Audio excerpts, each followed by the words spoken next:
And one thing that I noticed was multifamily. Like you could not do that in the UK.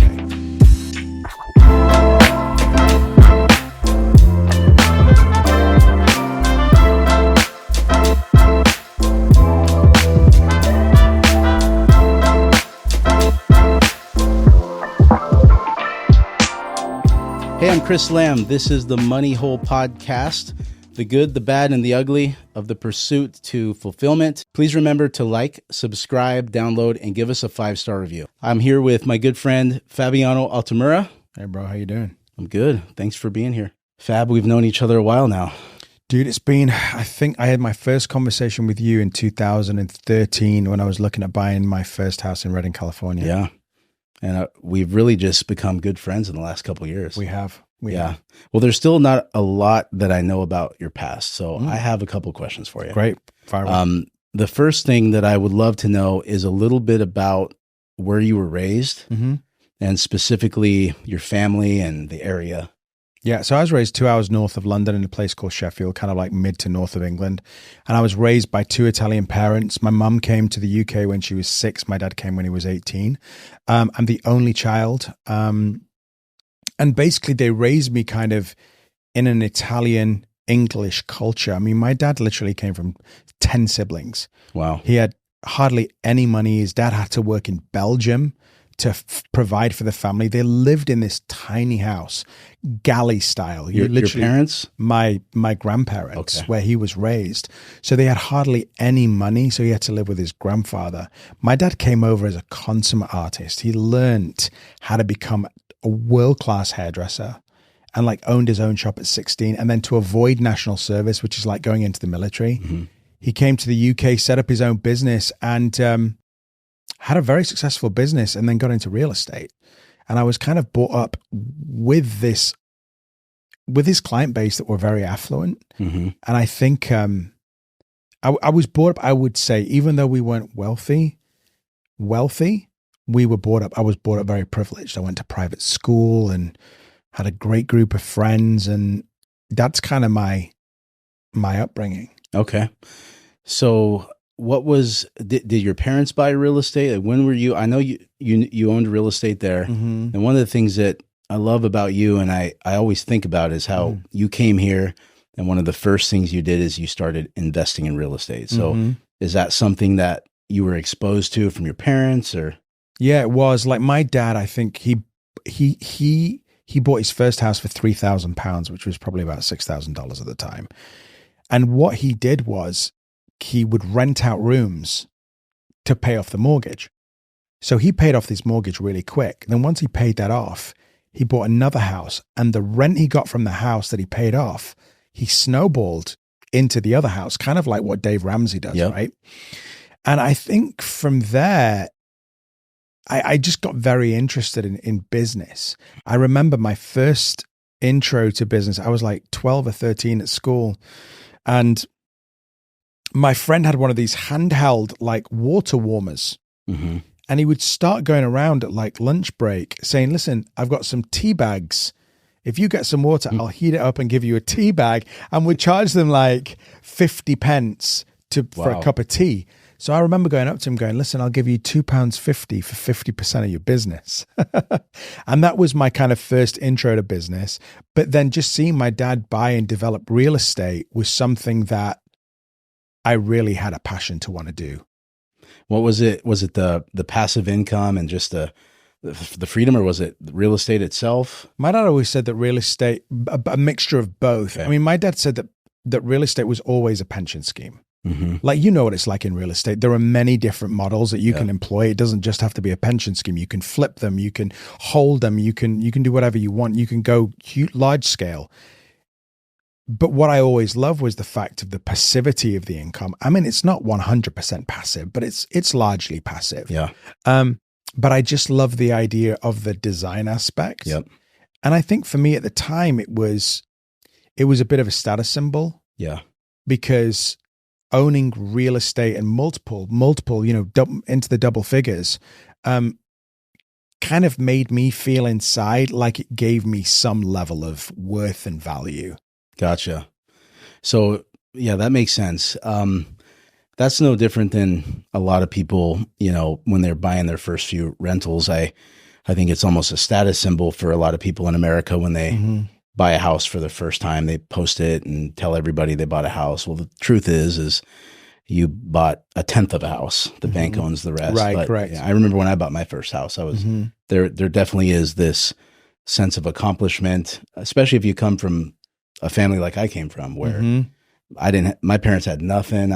We were pretty broke, and no one in my family owned homes, so it definitely is something to be proud of. So one of the things that I don't know if you've seen this, but being in the mortgage industry for 22 years is that when people come here from another nation, foreigners from almost anywhere, it seems like they have a clearer picture of the opportunity that exists here, not just in real estate, but just in anything. And even now, right now, 2023, people are uncertain about homes, rates are higher.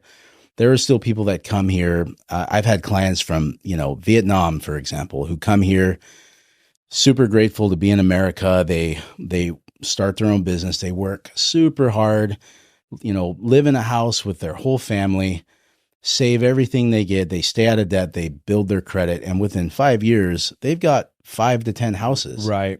And I've seen that time and time again, where a lot of us who have lived here and, we've just kind of been raised in this system, we don't see the opportunity as clearly. Yeah. And so, was that your experience when you came here and you saw how the financial system works, how debt works? That was exactly what I saw. I don't think I would have known how to do that if I hadn't first done it in the UK. Okay. So I think when I bought my first house, just backtracking a little bit, I did a movie which gave me enough money to put my down payment on my first house, right? And then I started to navigate what the banking system, the mortgage system, the financial system was like in the UK and how to leverage that, because I was self-employed, right? Yeah. So like as an actor or as a hairdresser, whatever, I didn't have like the book. So I had to navigate and understand how to be creatively savvy with products, mortgage products. Yep. Not illegally, of course, but you know what I'm saying. Yes. You need to know how to work the system and benefit with the system. So when I came here, the first thing I asked myself is, what's different in the property market in the US? And one thing that I noticed was multifamily. Like you could not do that in the UK. But what I noticed here was, oh, wow. So I can get 2 properties, 3 properties, 4 properties for the price of a single dwelling. Yeah. Yet in that one transaction, I've got between 2, 3, and 4 streams of income. Right. And I was like, that, I don't know why that doesn't make sense. Is somebody not noticing this? Are you telling me that why are people not buying all these multifamilies up? And I think it was a little bit slower back in 2000. Oh, it was for sure. I mean, you're buying 4plexes for $250,000. That's $50,000, $65,000 a unit. Yep. Right.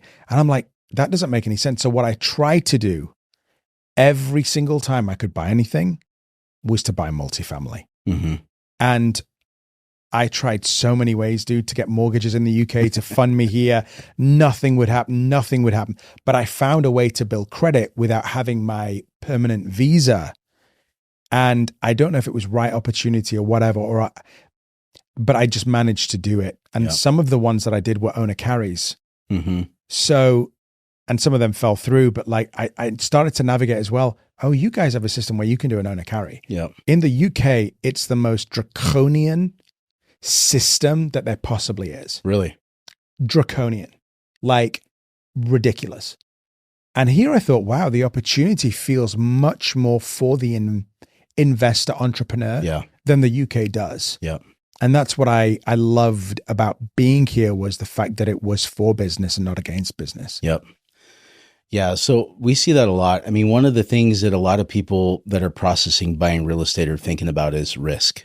And, what we try to do with people is, I mean, whether it's a client or a family member that's thinking about buying their first house, is help them understand the difference between the way they feel and the logic about what it means to buy real estate. For example, I mean, if you're buying your first house and you only have to put 3 to 5% down, the bank is taking 95, maybe 97% of the risk. Yeah.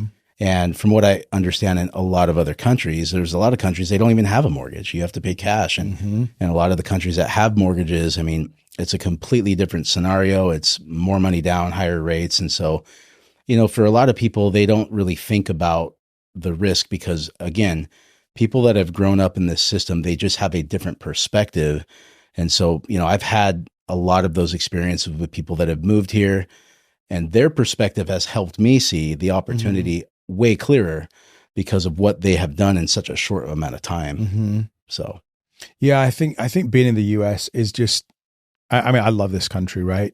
And I think that the opportunity it's afforded us to start again, because I mean, like, I came here, I didn't work for 4 years with a family of 4, kids in private school, rental property, unable to work. So I had to liquidate my flat in London, my main residence, 2-3 other properties. I'm talking like we probably got rid of at least $1.3 million worth of property. Okay, there was a few mortgages on that. But then that money that we bought over, whatever it was, which was still high, had to support us. And I think if I hadn't have been a decent steward of those investments, we couldn't have moved into what God was calling us into this next season. I mean, we could have done, and it doesn't mean it still wasn't hard and still a struggle, but if I hadn't had those investments back in the UK, I wouldn't have been able to do what I've done now. So one of the things that I've been in the mortgage business for 22 years, and I've seen people fail and I've seen people succeed. One of the things that I've noticed is when people try to win fast in the game of investing, property flipping, acquiring a lot of real estate all at once instead of really just having a methodical approach. I'm not saying people can't do it fast. Yeah.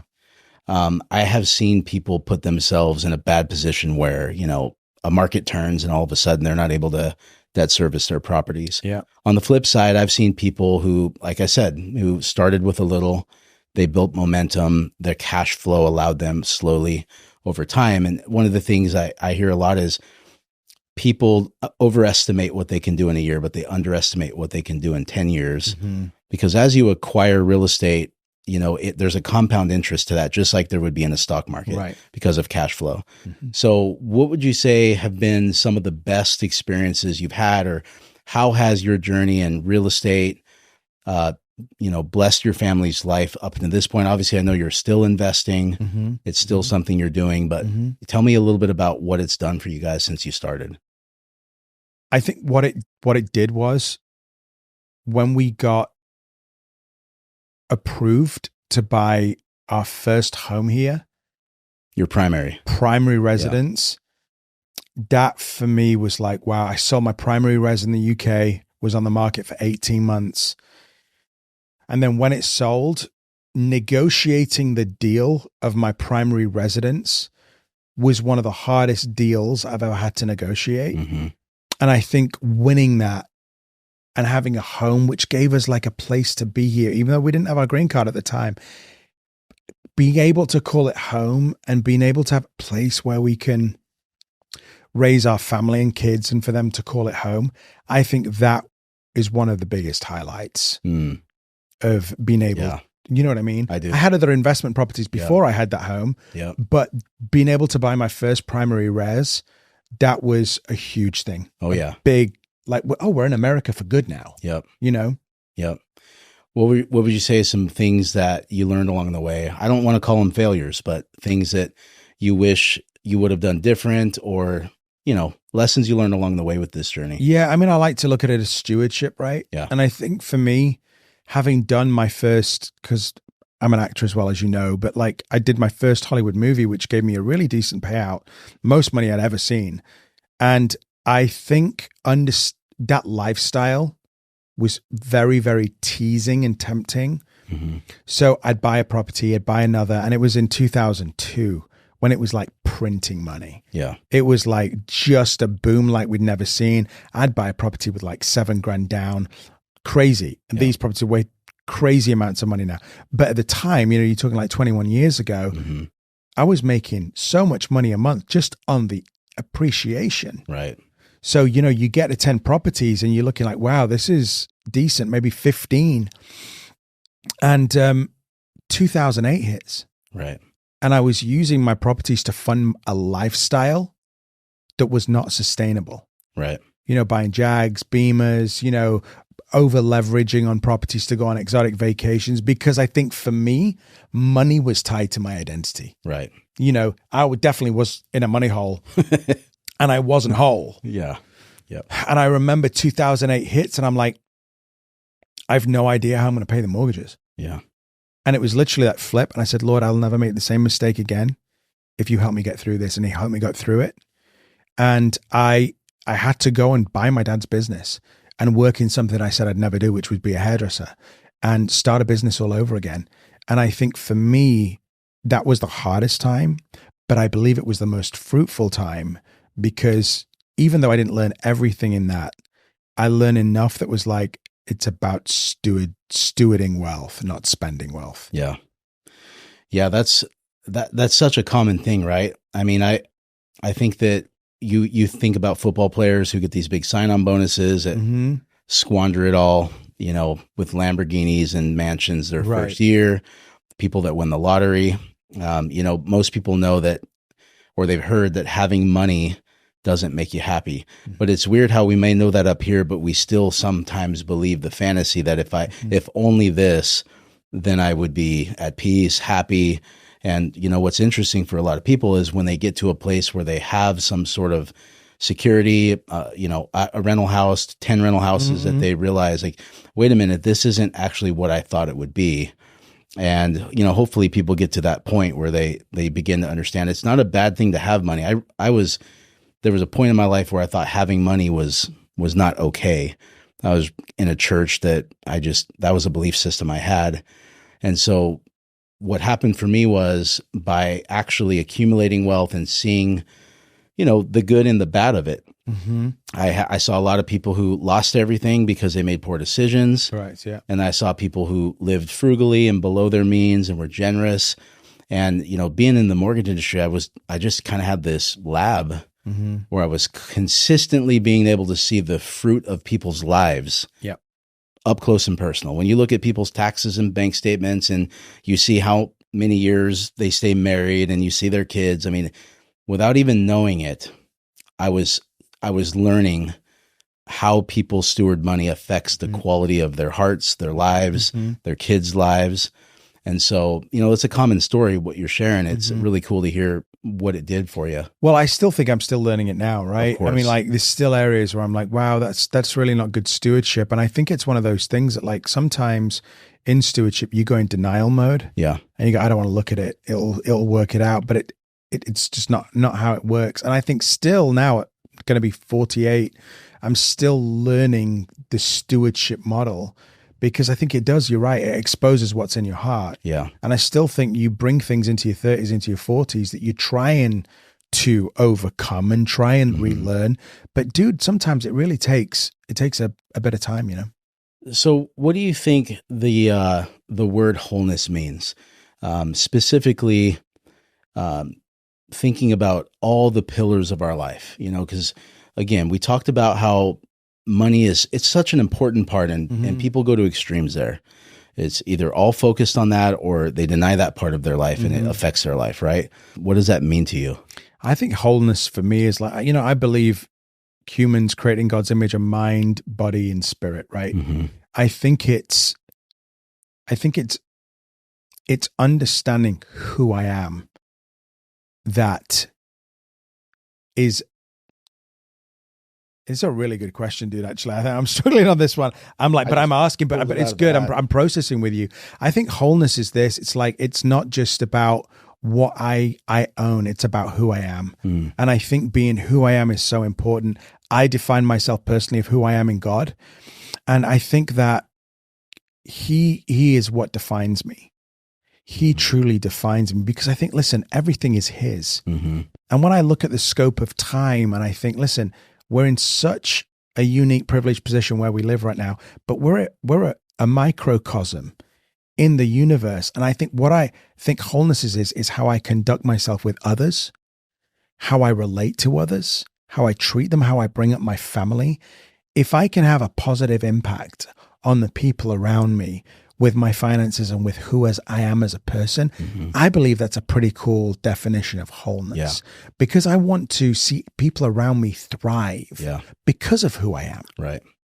Investing in people, right? It's not just about investing money. It's about investing in people. Yeah. Yeah. And I think that when your definition of wealth and riches is that it gives you the ability to have options and have financial freedom to where someone doesn't have to work 80 hours a week, or they can make decisions to create their own business and, go to their kids' soccer games, be engaged with people more. I mean, that's really what we're all after. I mean, beautiful. Yeah. So money hole, hole spelled with a W. What does this mean to you? I think it means that my approach to money and resources is a healthy one in the sense that it doesn't own me. Yeah. I get to steward it. I'm not defined by it, but I get to choose what to do with it and bless people with it, right? Yeah. Because I think that stuff is not the total sum of who I am. Money is just a tool to buy freedom, to provide resources, and to bless people with, right? Yeah. That's what it means to me. So one of the things that I think about often is the 4 motivators for most people. The first one's the most basic, right? It's survival. Yep. I need to put food on the table. It's super motivating. I've got kids at home. I'm going to work really hard to take care of them. Most people that they don't even have to think about that. Yep. And, unfortunately, a lot of people don't make it past that one. But if they do, the second one is stuff. I'd like to go on that trip to Hawaii that my mom never was able to take me on. That's a true one for me. I'm Hawaiian. I don't know if you know that or not, but the first time I went to Hawaii, my family were all raised there, was once I was able to afford it, and whatever, the nice car, you want to have some stuff, right? Yep. But if anyone acquires stuff, at some point they realize, wait a minute, I have to insure it. I have to have a garage space for it. I have to clean it. And it ends up sort of owning you. And you start realizing like, wow, this actually doesn't make me happy. It doesn't give me what I thought I wanted. And so the third one, and you saw this early, and some people never see this, is I don't want to work this hard my whole life. How do I find a way where I can create passive income so that I can be free financially? Yeah. Because I would like to have more options. I would like to make more memories with the people I care about the most. And, that begins that process that you were talking about. And then the last one is legacy. And, this is one of the coolest ones. And it's where you actually get to start teaching people how to do that. Yeah. Because you've gotten some knowledge, you've got some experience, you've proven to yourself and to others that this way works. And you begin to have people asking questions, and you start seeing it work for others. Yep. Yeah.